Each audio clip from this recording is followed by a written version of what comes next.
चला कोंबड्यांना खाऊ द्यायचा. या या या.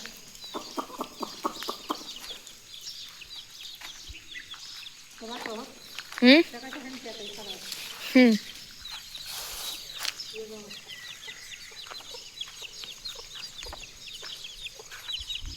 आमच्या बघा गावरान कोंबड्या आहेत.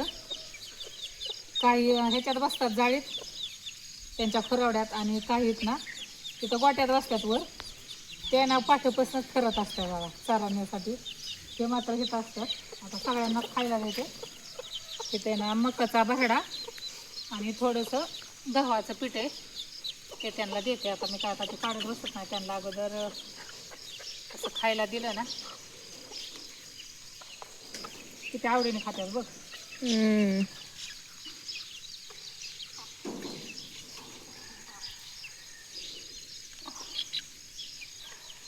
घरच्या कोंबड्या म्हणलं की अंडी पण घरची चांगली गावरान.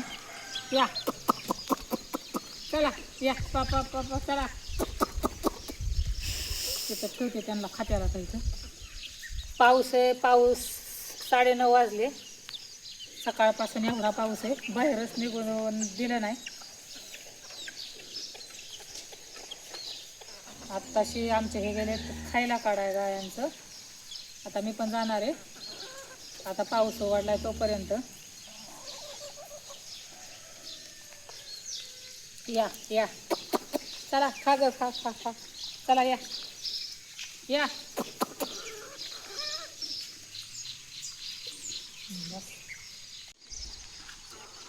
आणि पावसाळ्यात म्हणलं ना असाच पोशाख घालावा लागतोय. रानात जायचं म्हणलं ना, नाहीतर साडी आवरायची का वरचं वजा आवरायचं तीच कळत नाही. त्यामुळे असंच पोशाख पावसाळ्यात घालावं लागतं याचं. आणि पूर्वी कसं असायचं, बांध मोठं असायचं आपल्या पूर्वजांनी ठेवलेलं. आता सगळ्यांनी बांध छोटं छोटं केलं.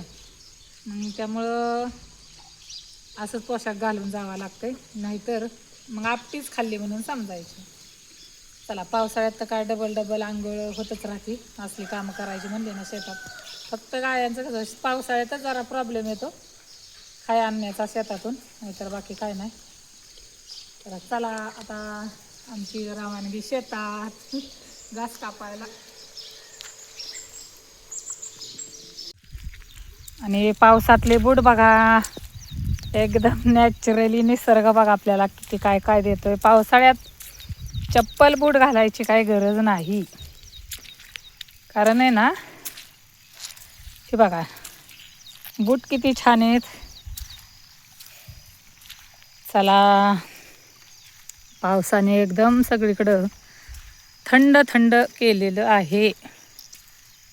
आणि एकदम असं गार वातावरण. गावाकडं तसं आहे ना, एवढं भारी वाटतं ना पावसात. छान छान झाडं आणि गायांचं बाकीची सगळी कामांना सुट्टी असते शेतातल्या. भिजणं शेताचं काय नसतं. रानाचं शेत काय भिजवायला लागत नाही. पण गायांचं मात्र काम ते मात्र चुकत नाही. तर चला आता आज कोणता घास कापायचा आहे, तर चला आता आपण तिथंच जाऊ. आलेलो आहे घासात. तर आता हा जो आहे तो आहे लसणी घास. आता आमच्याकडे याला सगळी लसणी घासच म्हणतात. कारण याला आहे ना कुस असते भरपूर. पावसाळ्यात मात्र ह्याला कसलीच कुस नसती. पावसाळ्यात एकदम कापायला चांगला. उन्हाळ्यात मात्र लय बेकार होतं. बिना आंघोळीचंच कापायला यावं लागतं, नाहीतर दिवसभर अंग खाजतच राहणार तुमचं. किती हातपाय स्वच्छ धुवा.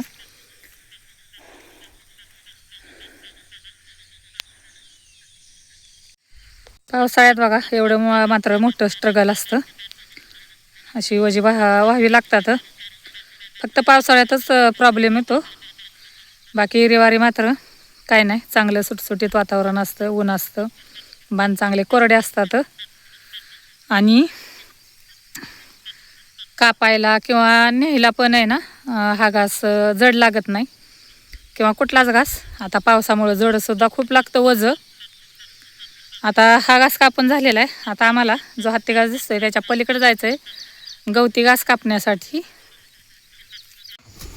खा खा चिमुरड्यांनो, काय खाता? घास खाता कुरकुर आयता बसून. चांगला मज्जा आहे बाबा तुमची. काय कॅमेरा आहे ग बाई माझी. खा. बघा आता ह्यांचं सगळं झालं काम. आता किती वाजलेत? थांबा 1 मिनिट. आता 10:30 झाल्यात. आता 10:30 वाजता ह्यांचं सुद्धा सगळं काम झालंय आवरून. आता ह्या खातील निवांत बसतील रवत करत. त्या बघा आता कशा तुटून पडल्यात. एवढी त्यांना भूक लागली ना, त्यांच्या पार बकाला बघ गेल्यात बघा. त्यामुळे ना एवढी तुटून पडल्यात. चला आता त्यांना पण चारेला हाकलून देते, म्हणजे एकदम फुगून येतील. पाऊस उघडलाय सध्या तरी. आत्ता जोपर्यंत म्हणजे अर्धा 1 तास तरी येऊ नाही पाऊस असं मला वाटतंय, तेवढ्यात माझ्या शेळ्या मनोड्या ज्या आहेत त्या फुगून निघतील. हिला मात्र फक्त आयतं पाहिजे. बघा बघा त्या बघा गेल्या चरायला. त्या कशा आवडीने चरतात बघा. आणि हे नुसती घराची वाट धरती, नुसतं घराकडं पळायचं असतं हिला.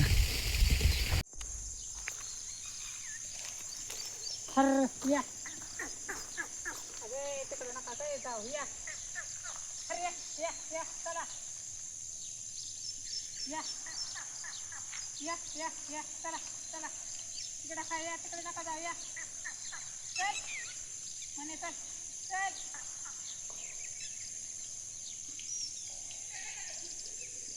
या या. आता शेळ्या बघा एवढ्या लांब गेल्या ना, तिकडं सुबाबळीचे झाड आहेत. कुबाबळ का सुबाबळ मला नक्की काय कळत नाही, त्याला काटेही नसतात. पण बघा आता लांब गेल्या भरपूर आता चरायला. आता चरत चरत येतील. आता त्या फुगल्याशिवाय काही येत नाहीत. आता मला घरी जायचं आहे. मला पण अजून आंघोळ करायची, कारण सगळं ओलं झालं आहे चिखलाचं काम.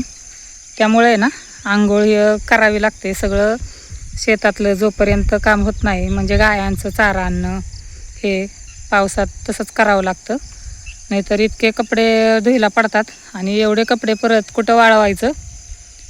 त्यामुळे ना गायांचा चारा झाल्याशिवाय काढून ह्यांचं जोपर्यंत सगळं होत नाही तोपर्यंत आंघोळ आम्ही पावसाळ्यातलं म्हणजे करत नाही लवकर. 11 11:30 आंघोळीला वाजतात ह्यांचं उरकूस तोपर्यंत. चरा जावा घराकडे, नका पळू, तुम्हाला परत नाही खायला मिळणार. आणि इथं बघा लांडोऱ्या किती गोळा झाल्यात. जसं शेत नांगरताना ना बगळे जसे येतात ना भरपूर त्या किडे खायला जमिनीतले, तसेच लांडोऱ्या पण नाही. लांडोऱ्या पण आहेत ना शेतात. आपण असं शेळ्या सोडलं किंवा एखादं जनावर जरी सोडलं ना, तर लांडोऱ्या बघा तुम्हाला नेहमी अवतीभोवतीच दिसणार. कारण गवत हल्लं ना की लगेच ह्या लांडोऱ्या त्यातले किडे वेचायला तिथं एकदम तयार असतात. तर ह्या रोज लांडोऱ्या असतात बघा. मी ज्यावेळी शेळ्या सोडते ना त्यावेळी लांडोऱ्या मात्र हमखास असणार. अगदी त्यांच्या अंगावर सुद्धा बसतात आणि जिकडं फिरल ना तिकडं त्यासुद्धा फिरत राहणार. आता इथं बघा शेळी माझी इकडं गेली एक, तर तिकडं सुद्धा बघा तिच्या मागं लांडोऱ्या आहेत. तुम्हाला झूम करून दाखवते. तिच्या मागंच फिरणार. आणि इथं बघा पेरूंचं एवढं हातरून झालं आहे. आमच्या ताईंचं पेरूचं झाड आहे. पावसाळ्यात एवढं म्हणजे पेरू लागलेत ना, त्यामुळं एवढं सगळं नासाडी खाली होती बघा पेरूंची. मी पण 1 2 3 घेतले चिरून. शेळ्यांचं दूध जे असतं ना ते खरंच एवढं पौष्टिक असतं. ते बघा किती एवढ्या वनस्पती खात्यात. तुम्हाला मी दाखवते इथं किती किती काय काय वनस्पती खातात ना. त्यामुळे शेळ्यांचं दूध खूप पौष्टिक असतं. लहान मुलांना सुद्धा खूप चांगलं. सर्दी खोकल्याला तर एवढं चांगलं असतं ना. आपण जरी सर्दी खोकला जरी झाला ना तरी हळद आणि दूध टाकून थोडंसं सुंठ टाकून जरी पिलं ना तरी एकदम घशाला खोकल्याला चांगला फरक पडतो. आता माझं सगळं बाहेरचं काम झालं. आंघोळ वगैरे झाली. 1 वाजलेत आता सगळं काम आवरेपर्यंत.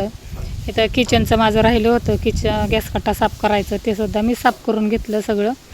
आता कसं थोडंसं म्हणजे आराम भेटेल, जरा वेळ आता बसायला भेटेल. सगळं काम झालं ना कसं बरं वाटतं जरा बसायला. पण नाहीतर बसलं की सारखं ते ध्यानात येतं, धड बसू वाटत नाही आणि सारखं लक्ष त्या राहिलेल्या कामाकडेच जातं.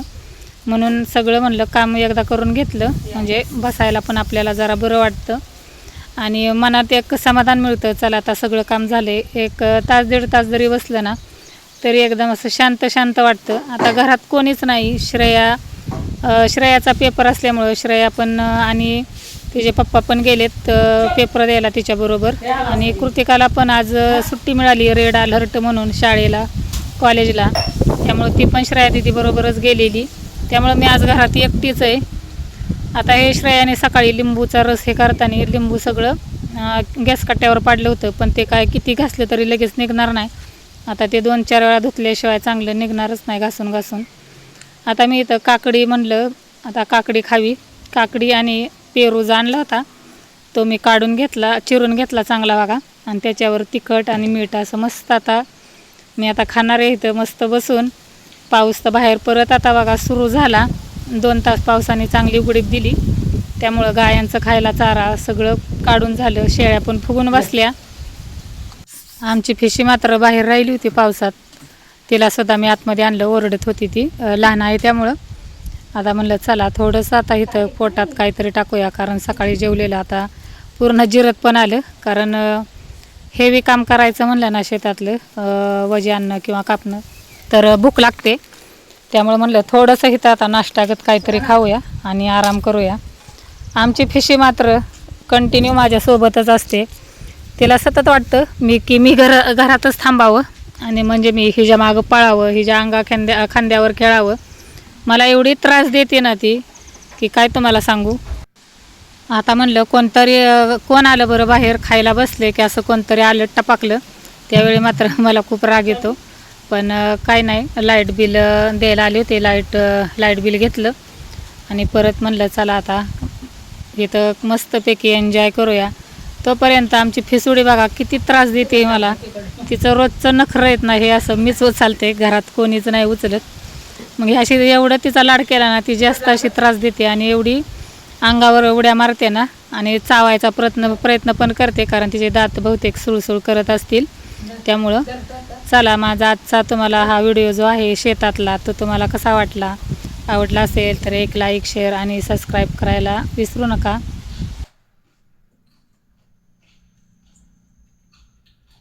छान लागतं.